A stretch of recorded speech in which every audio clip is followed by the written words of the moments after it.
All right, Joel Byars, welcome. How you doing? I'm doing great. Thanks for having me, Joel. You're in Atlanta, I know. How's the whole quarantine situation going on where you're at?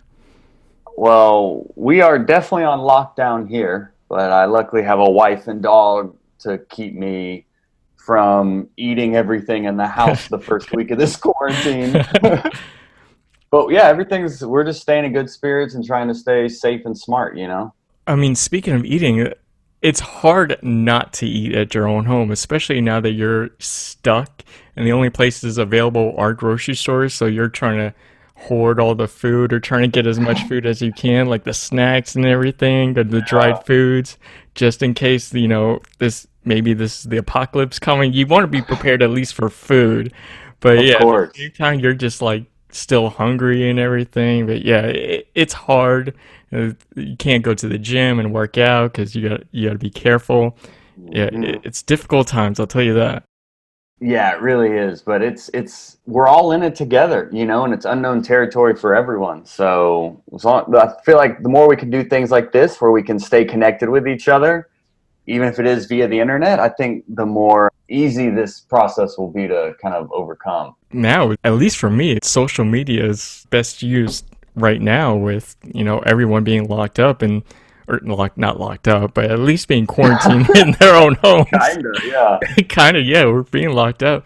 But yeah, and so we're really going hard on the social media and checking out everything and see what's going on, or at least entertaining ourselves. Yeah, I've been going live. I've been doing a Write 10 Club on my Facebook every day where I show up and write for 10 minutes and other people join and they do writing for 10 minutes, you know, and I've been posting a lot more on my YouTube page and really just trying to pour out as much helpful and educational content as I can. You know, my whole business is around comedy and also education within comedy. So I'm really just trying to double down on providing as much connection and information to current fans and new fans alike. No, that's awesome. One thing I want to say to you is, thank you for having an awesome podcast, your Hot Breath podcast. I'm a big listener to it. I know you have over Thank you so much. 200 episodes on the Hmm. podcast. I'm still trying to catch up on it. I listened to a lot in the beginning and a lot of your more recent stuff, and I'm trying to make my way to the very middle of I everything. love it. That's my favorite. Yeah, hearing people say they found one and then they just like almost binge it like it's Yeah. Netflix. Oh yeah, definitely. Appreciate that. Yeah, it's kind of your hot breath is kind of my drug. I would like to think. Whoa, that's That's a weird awesome. way. But no, No, like I love it. when I was doing my research for Marvin Hunter, who I had on one of Uh-huh. my episodes, that was basically my introduction. And I just had a long road trip during that time. And so I just downloaded a lot of your episodes, which, like I said, I became a big fan. And I was looking up your podcast and stuff. And this is something you've had for about 6 years now that you started about 6 years ago. Uh, Yeah, we're coming up on 5 years. Yeah, so it's been a labor of love and like a process for sure. That you know, with the podcast, people underestimate the amount of work it yeah, is, but it's starting to pay off now. We have listeners on every continent except Antarctica, and you'll get there.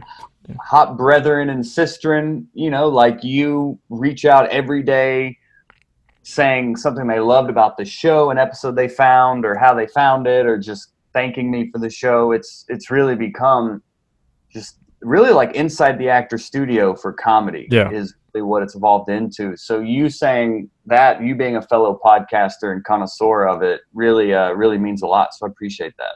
Oh, my pleasure. So, one thing I've been curious about it since you've had it for pretty much such a long time now, Mhm. what made you want to start that podcast? Well, I'm based here in Atlanta, and I wanted to use it as a platform to highlight comedians in Atlanta and just become a time capsule of the comedy scene. And over time, it just grew to me interviewing comedians outside the city and then getting referred to bigger comedians. And it just organically over the years evolved into this educational platform that all started with the show I wish existed is really how it all started in terms of I'm hearing a lot of comedians with podcasts. I'm like, well, Atlanta should have one. I would like to hear it. My friends here in Atlanta be on a podcast and ask them about their process and how they did this and that. And it's now grown into just, 200 plus episodes of just really in my opinion, it's like a real life documentation of where comedy is, where it's come from, and where it's going. I don't think people really realize, or if you really have to listen to a lot of your episodes to realize this, but you are what I would consider a hustler, like an Atlanta true hustler. You and you explain it because you narrate, in the intro and outro and everything. So you explain how you get there or how you get your guest on. One of them was Cedric the Entertainer. You came up with something clever, like you told people to tag him on like the comments or something like that in your Yeah, photos. exactly. You'll meet with people at their hotel lobbies, like dress up really nice, so no one Right. questions the like, what are you doing here? Like you're not just crazy guy. Exactly. Yeah, man. Even one episode, you were at a daycare center. It was actually in an old, it was like one of my old classrooms was like Okay. a common area, and there was like a kids camp going on outside. And the guest was like, "Yo, are we in a daycare right now? What's going on?" But it sounded like it for sure. Oh, okay. Yeah. Instead of having the guests come to you at a like nice studio in Atlanta, you just go to them. Especially now that we do video and we have like a YouTube page and all that, it's almost like the location becomes another character within the interview. Yeah, yeah, So that makes it also unique in terms of I'm always looking for ways to stand out from all the podcasts because especially in the podcasting world, comedy is one of the biggest categories. So thinking of different ways I can stand out, it is like, well, let me have big name guests, but let me also do well researched interviews. I'm like a private investigator on these interviews. I yeah, go deep on the research. I yeah. spend hours researching people. So my favorite moments are when they're like, "How'd you know that? Who have you been talking to? Like, do you know my parole officer? Who told you? Did you call my mom?" Like, I always go for those like unknown facts about people with the hopes that people know they can listen to Hot Breath and learn everything about that person. I really like to synthesize every other interview my guest has done and kind of synthesize it into one Hot Breath episode, as we call it. But thank you for noticing that. It really is, it adds more work to it, but you traveling to your guest makes you more likely to get those guests the easier you can make it for them. Because like Cedric the Entertainer, I'm in Atlanta, he was in Macon, so it was about a 2-hour drive to go down and interview him Hmm. for in the green room before his show that night. So it's all just what can I do to stand out from all the other podcasts out there, and it seems to be working. Yeah, and the passion shows. I mean, definitely if you follow the podcast from even the very beginning, the passion that you've had pretty much even going on to episode 200 or something, the passion doesn't go away. If anything, it expands. Sure. Well, one of my favorite episodes on the podcast that you had was with Felipe Esparza, which is also a fan favorite. If people can go on your YouTube, I think the Hot Breath YouTube channel, they Mm-hmm. can see Hot Breath Pod. Hot Breath Pod, yeah, and they can see that it's the most popular video that you have on there. What would you say are some of your favorite guests that you've had so far? I would say, I mean, Cedric the Entertainer was one that was like, he kind of took the lid off the jar in terms of, or like took the ceiling off in terms of what's possible with the show. So getting a guest like Cedric really just adds a whole other new ambition and possibility behind the show and a new mentality heading into, well, if I can get Cedric, why can't I get Kevin Hart, and Yeah, things like that. So he was my favorite in terms of just expanding the scope of the show and thinking bigger than what it was initially. But I think probably a guest like Mark Normand has been one of my favorites because he has the first interview we did with him was like before he was really well known, before he had much of a following, to now we've interviewed him and he's now like opening up for Seinfeld. He's had Comedy Central specials, and Andrew Schultz, another one where he's now one of the biggest comedians online. But when we interviewed him, he was talking about how no one would buy, he couldn't get any network or platform to buy his special.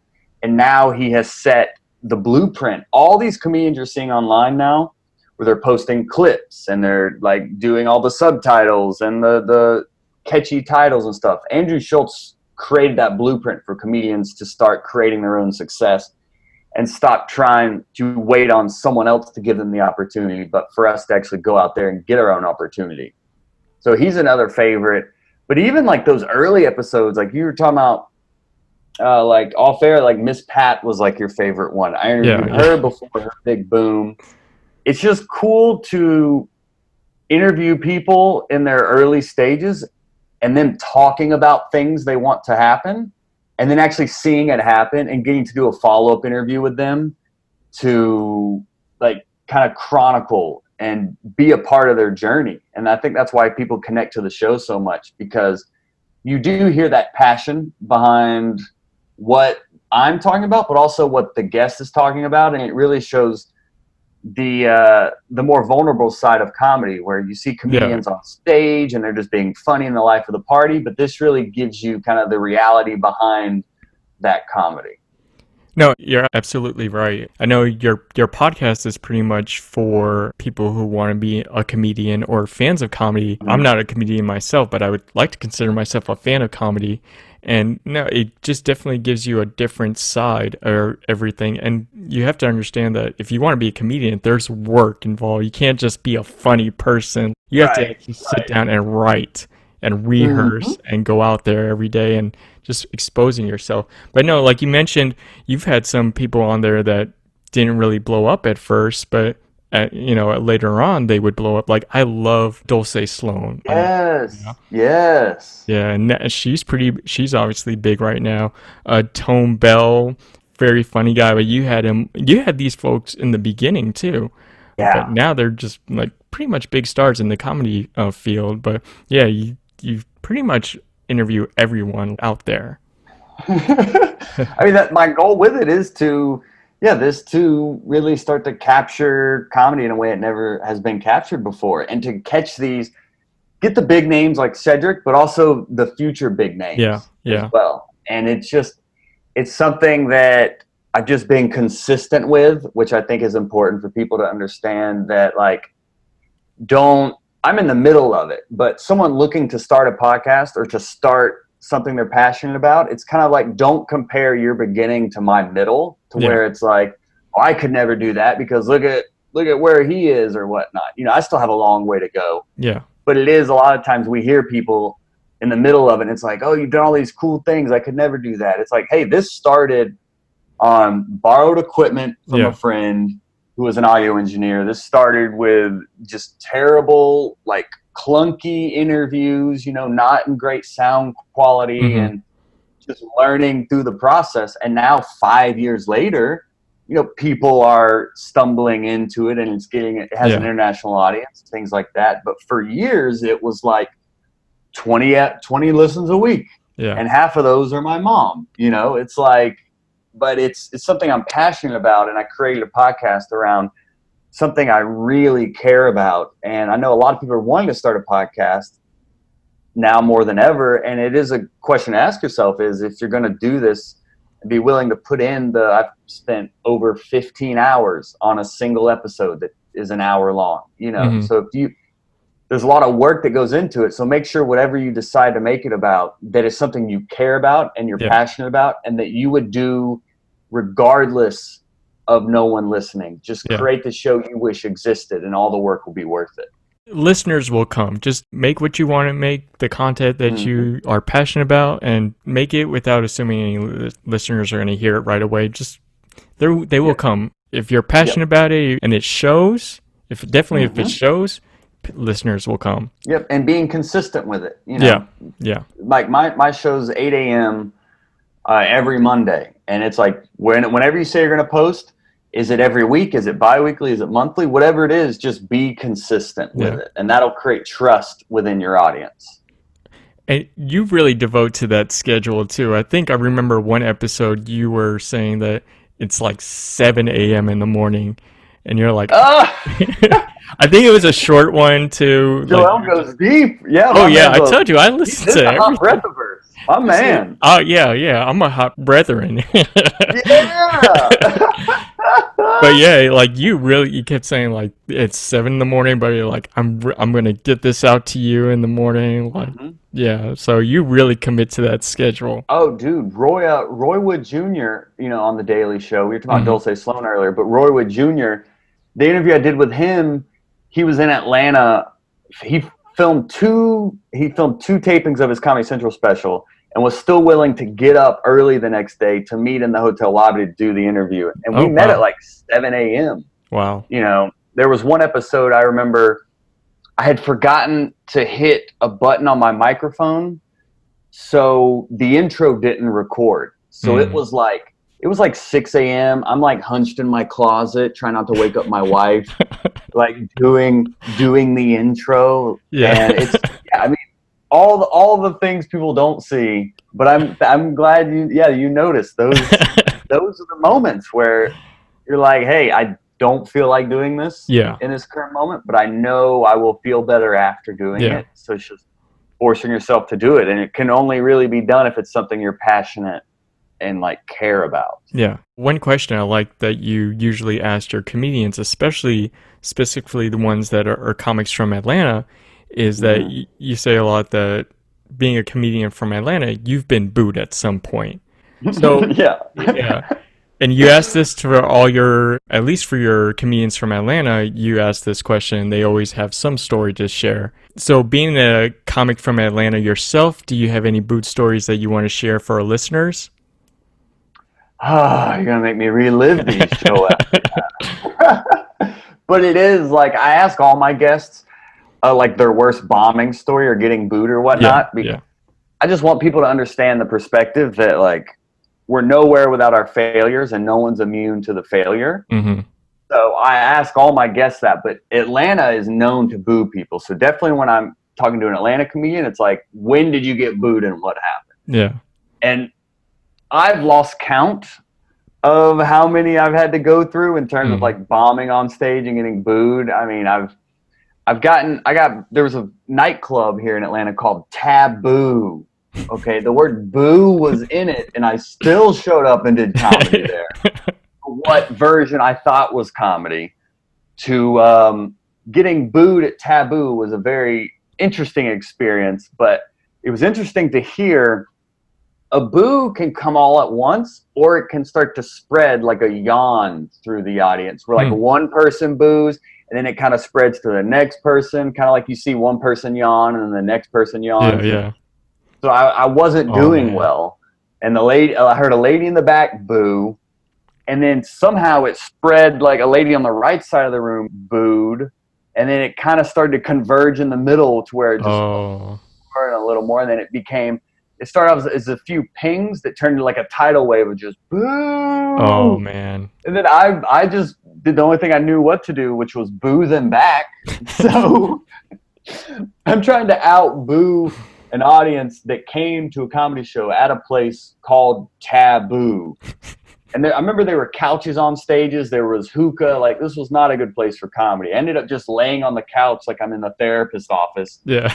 questioning even how I got to where I am in comedy, all live on stage. Yeah, yeah. So, like, that's just a moment you never forget. But in the moment, it hurts. But then in hindsight, I'm grateful for, Mm-hmm. you know. But yeah, there's everyone who started comedy in Atlanta has a story of getting booed, or that's why the comedy scene is so special here in Atlanta, and why so many comics that are on TV now, like you said, like a Dulce Sloan, so many comics that are writing for TV or that are having Netflix specials and things are from Atlanta, because the comedy scene really does have a melting pot. There's so many different types of shows, but there's also so many different comedy fans here as well. So you're really able to develop in a very nurturing environment that is necessary for comedians to really get in front of a bunch of different types of audiences, try a bunch of different types of things. And it's now showing with Atlanta comedy is now known as like the next great comedy city. It was like Chicago and it was like Denver, but like behind New York and LA, Atlanta is considered like the next great scene. No, I definitely see that. I pass through Atlanta often, and I love Atlanta. Me too. People are Yeah, there. Every time I go there, it feels like home. It might be I my love it. second home. We'll see. But Uh-huh. yeah, no, I love Atlanta. Speaking of booed stories, I think I've learned from your podcast or listening to your podcast, no matter how great you are as a comedian, you still can be booed, even at the peak of your career.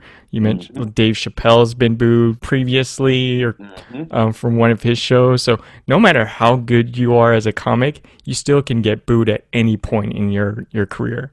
Oh, there's always a bomb lurking around Yeah, the corner. yeah, There's always yeah, something good really happening in your career, but comedy's always there to keep you humble. yeah, She's yeah, always there with a bomb to drop on you when you least expect it. yeah, That's what keeps it exciting because it's like this never ending, unsolvable puzzle. I mean, I've interviewed comics 20, 30 years in who are still saying things like, I think I'm just now starting to get the hang of this, 20, 30 years in. So I know me 10 years in that I've come a long way, but I have a long way to go. And that keeps me excited and motivated. yeah. That's awesome. You mentioned about or we talked about the research that you put in for each interview. So, what do you normally do to prep for each person that you're going to meet? I look at other interviews they've done. So kind of like you said when you did Marvin Hunter, you like found his episode on Hot Breath. Yeah, I'll search interviews they've done through podcasts, through like YouTube interviews, and I'll also like Google them just to see what other interviews they've done with other publications or news outlets and things like that. So I'll research that way. I'll go on their social media to get a feel for the types of things they post. You get a sense of their personality and sensibility through that. I will also research their actual like projects and content. So if they have a comedy special, watch the comedy special. If they have their own podcast, listen to their podcast. If they're acting on a show, I will watch them acting. I'll also go on their website, see what they're about there in terms of if they're where they tour, if they are going on tour, what does their bio on their website say? Who are they represented by? Who? It's also now I also do that, and what's helped me also is to research people also before I reach out to them for an interview, so I can pitch them in a more meaningful and authentic way. So if I know, let's say, you said you liked Felipe Esparza's yeah, interview, yeah, it's like if I'm trying to pitch him to be on the show, and I see he's friends with, let's say we said Mark Normand earlier, so let's say he's friends with Mark Normand. When I ask him, I could be like, "Hey, Felipe, I would love to have you on the show. I just had your buddy Mark Normand on here." That can go a long way in the referral, and it can also go a long way if they currently are promoting something. So if they have a special coming out, yeah, if they have a book coming out, people are more willing to, go out on a limb to a show they may not have heard of, which fortunately now I've interviewed people who are like, oh yeah, I've heard of the show and great things, but they're more willing to do an interview if they have something to promote, I have found. So there's a bunch of different ways, and timing can be a big one of that. But I will say, with the current quarantine situation, yeah. I'm throwing a lot of Hail Marys out there. I'm like, I'm throwing some Hail Marys in terms of, hey, let's get on a Skype session for Yeah, even if it's just 10 minutes, just to kind of build that resume yeah, within the yeah. show. But we have plenty of time. I don't think this quarantine's going anywhere anytime soon. So it'll be interesting to see what we can make happen with it. But I will say a lot of the research is done before I even reach out to the guest, Hmm. just out of respect for them and their time. But also if they're like, for some reason, if they're like, yeah, let's do it today at 3, I'm ready to do it. If I'm reaching out to Cedric the Entertainer and he's like, yeah, I can, but I can only do it today. Can you do it today? It's like, oh, well, I'm ready and Yeah, prepared yeah, for whatever happens. So yeah. preparation is key. Oh, yeah. Well, Joel, one thing I enjoyed about your comedy style, or I thought that was interesting, is you're pretty much correct me if I'm wrong, but you're a mainstream comedian. But one thing that you've done often is go into the urban comedy scene. And you're pretty comfortable being in both types of scenes, which I'm not used to seeing a mainstream comedian being so comfortable in a different setting, such as an urban comedy scene. So, what makes you feel so comfortable in attending both types of scenes? Well, that is the benefit of coming up in Atlanta, where there's so many different types of shows to get up on. And in those early days of comedy, I could only get on at like the hoodest of rooms and like strip clubs and nightclubs, and I could really only get stage time on these types of shows because I was never, quote, the cool kid. And a lot of sometimes shows can be, some shows are driven by if you're funny or not, others are driven by if you're in or not, you know what I mean? Mm-hmm. And I was never one of the, quote, cool kids. I was just willing to get on stage wherever, however, in front of whoever. And that's been able to benefit me over time to where I can now, you know, I feel confident performing in front of any audience now. And that becomes those early days of forging the sword of performing in front of just intimidating or apathetic or Yeah. rambunctious audiences. But it came through time. Like, this wasn't something that I just jumped on stage and was naturally good Yeah, at. yeah. You know, this was a learned skill set over years of repetition and years Yeah. of trial and error. But it's now grown into, my whole goal starting in comedy was, I want to be able to entertain as many people as possible. Mm-hmm. So that translates into performing in front of as many people as possible, but also making sure my material relates to as many people as possible. So I'm not really a dirty comedian. I like to keep it clean. And I would also, if a joke works in one audience but not in front of another in terms of race or socioeconomic status or region, like if I'm performing in Atlanta, a joke kills, but then I go up to Indiana and it doesn't, it's like I get rid of those jokes because my whole goal is to create comedy for everyone and really create material that's fun, and it's about my life, and it's funny, and it's personal and unique to me, but it's still relatable, Mm-hmm. which is my number one goal when people watch my comedy, is they see themselves in it, or they see a friend, or they see a family member in it. Mm-hmm. That's my favorite. No, that's awesome. One episode I remember hearing, I think it was Dulce Sloan that mentioned it, because I think she was like an urban comedian and then she just jumped into the mainstream, Mm-hmm. and people were wondering, like, how'd she do it? Like, how did she become so popular in the mainstream area? And she's like, I just showed up. I just went. Yeah. Yeah. And that's all you have to do. Just don't be afraid and just go.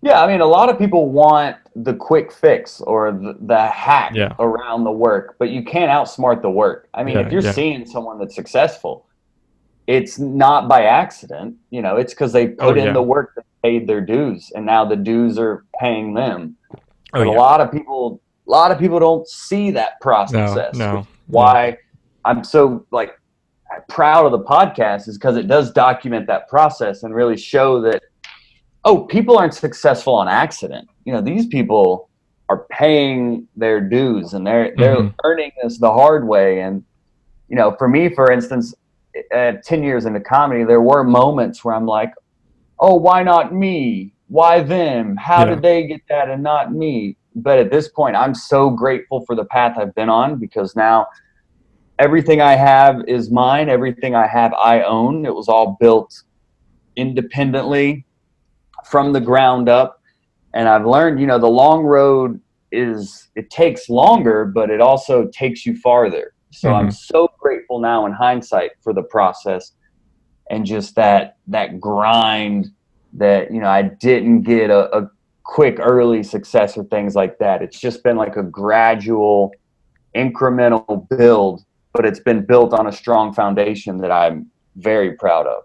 So I want to talk about this special that you recently released. This Trophy Husband special is a project that That's right. Yeah. this is a project that you started on your own. So do you want to explain for our listeners what that's about? Well, I will clarify. It is a participation trophy. I wasn't the first prize. I was the consolation prize. But I mean, the whole project really grew from me 10 years into comedy. Like, my comedy anniversary, 10 years, was February 1st of this year. So I decided it would be a cool idea to release a comedy special on that date, just to chronicle and be a time capsule of the first 10 years of my comedy journey. And it was self-produced. I paid for everything. It was all done independently. I recorded it at the first venue here in Atlanta that ever headlined me. And there's a whole theme around it in terms of the trophy husband. I'm wearing the suit from my wedding. My wife and dog make appearances in it. The guy that actually directed it was a fan of the podcast, believe it or not. He Oh, heard me nice. talking about wanting to record an album, and he was like, hey, I have a production company. Let's make it a comedy special. Mm-hmm. My best friend from LA flew in to be a camera operator on it. It really is just 10 years of hard work put into an hour-long comedy special. And I'm glad you appreciate the process and things like that, Mm-hmm. because I think that's something that makes my comedy special unique. Not only the stories within it of, me crying at my wedding and my Yeah. wife replacing me with the dog, and, going to college and having to deal with Sally Mae, Mm-hmm. that gold digger there. But, I won't get into that, but I'm just saying, if you have loans, student Yeah. debt's over $1 trillion, so Yeah. she can't catch us all. Yeah, be But careful with Sally Mae. she's ruthless out there. Oh, yeah. That college being a Ponzi scheme and Yeah. all that. Things people can relate to. I tell my story, but I think you can see yourself in a lot of the jokes. You can see a friend or family member, which is my highest compliment when people watch the special, is like, oh, that reminds me of this time of my life, or that reminds me of, my dad, or my wife replaced me with the dog also, or I cried at my wedding an embarrassing amount. And it was an embarrassing amount. Like, it was Yeah. cute at first, and then it kind of evolved into, like, people got suspicious. They're like, wait, is he about to confess something? But the director followed me around for a few weeks leading up to the special, documenting Yeah. the creative process behind creating the comedy special as well. So it's more than just a comedy special. It's kind of like a documentary, and something I am so proud of, and it's such a labor of love. And my whole motivation with it, kind of like the podcast and inspiring comics, and really it's grown into just inspiring people to create their own success. This comedy special is something I've invested my own time and money into, with hopes of inspiring other people to invest in themselves. I think now more than ever, especially we're at an interesting influx in, almost seems like civilization. Really, it seems like we're in a tipping point of some sorts. It's like, more than ever, it's, what are your passions, and invest in those. Whether it is me inspiring a comedian to film their own comedy special, or it's me inspiring an accountant to invest in that jewelry business they always wanted to do. I really think that the comedy special is definitely more than just a fun time, but I think you'll leave there like inspired to create something yourself, to listen to that voice in the back of your head. Like, I always wanted to be a comedian, but I didn't decide to be a comedian until senior year of college, when I realized I had nothing else to lose because Sally Mae took it all. So I was like, hey, why not try this and listen to this voice that's been tapping the back of my brain my whole life. So I'm hoping the special, and I've heard that it, from people that watched it, that they did leave inspired to, change their life. Yeah, it's an awesome special. I noticed that you mentioned on the special, I think you mentioned on the trailer as well, that specials usually are filmed, I think, around 3 times. Like, and you're sometimes just 7 times. Oh, wow. Yeah. And you just film it once. I do. I did. And what if you could tell, I leave in all that authenticity, because I was noticing all the comedy specials you're watching on Netflix and HBO, it's this super refined, polished, almost sterile example of comedy. And I wanted to show the reality of comedy, which is, sometimes we forget our lines. Yeah. Sometimes we don't set up a camera and we have to reset. So, at the beginning, I walk out and then realize a camera wasn't set up. So then I have to be like, oh, wait, let's reset this. So we had to get the camera set up, and then the host came out and had to reintroduce me as if nothing happened. Yeah. And at first I was like, we'll be sure to edit that out. But then in hindsight, I was like, no, let's leave that in, because that's also that side of comedy people don't see, is that imperfection. Comedy, perfect perfect isn't funny, Yeah, and this yeah. special really, I forget my lines at one point and I leave that in, and that becomes a moment within the special. Just all those little kind of Easter eggs along the way, I'm happy I left in, because I think it really shows that the human side of comedy that hasn't really been captured before. Yeah, I actually love that part, like the intro you mentioned about the Mm, authenticity of everything. And yeah. it is actually funny too. It's not, just there just to see, like people can know how it works, but it's actually a funny moment in the special in itself. I won't spoil it for our listeners, but they just have to download it and watch it to see what we're talking about. For sure. And why not now more than ever? If you're quarantined, Oh you yeah, might as well watch it. It's not only funny, but you're gonna feel better for watching it. And it's perfect, if you're stuck with a loved one right now, yeah, watching The Trophy Husband, you're yeah, going to learn a lot about each other, for sure. I use it through my marriage, but so many married people have reached out being able to relate, or they add on to the story of yeah, like, you think that's crazy. You should hear what X, Y, and Z. I don't want to, yeah. But I will say the special does end. I closed the special on a joke my wife told me not to do, which it, I'm glad I did it, but I knew it was a risk. Hmm. But it was seeing my wife on the front row and me being like, okay, so let me close on a joke my wife told me not to do. But if anyone's even just curious about the special, you can go on my YouTube channel, Hot Breath Pod, or Joel Byars Comedy, or actually my website, joelbyerscomedy.com, and you can watch the trailer on there, and you can pick up the special and experience it for yourself. Yeah, and I'll make sure to put it in the episode notes, so I'll put that link there so people Oh, can go great. directly to the special itself, so they can buy it, and while they're self quarantine with their Yes. alone or with a loved one, Mm-hmm. they can watch the special. Appreciate that, Joel. Yeah. Yeah, no problem. All right, well, Joel, we're at my favorite segment of these podcast interviews that I'm doing is a segment I call Life Lessons. So this is question is basically share us a life lesson that you learned either through a good or a bad experience in your past, and tell us the story behind that lesson. Well, I think the lesson really can be, for me personally, it's maybe since it's top of mind, but like that show we talked about earlier of me getting booed on stage and persevering and getting back on stage again, like the next night, and not letting these short-term failures kind of start to dictate the outcome of your life, or that outcome of pursuing your dreams. What I have learned is failure is the best teacher. And a lot of the times we can get in our heads in terms of just we see on social media, especially everyone seems perfect and whatnot, and you're like, oh, they have it all figured out, but we're all just trying to figure it out Yeah. together. And I think now more than ever, it's important to pursue whatever it is you're passionate about, because you can fail doing something you hate, or you can have failures at something you love.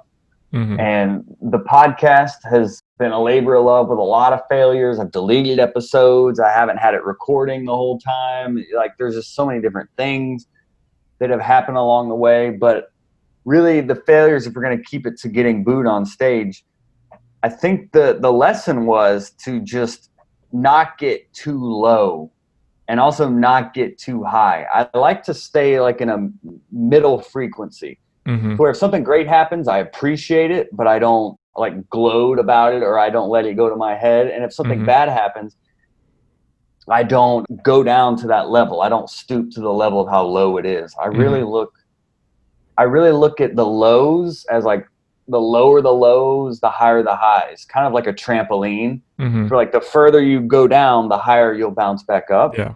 I really try to look at life that way, in every experience of just, even just yesterday, I'm putting out a lot more videos on YouTube, and it's a lot of editing. And yesterday I was just like, I don't even know what to post. And I remember just sitting here like in my office for like 2 hours, just like, what do I do? Mm. You hit that inertia Yeah. for like, this whole week had been great, had been getting a lot done and been very productive.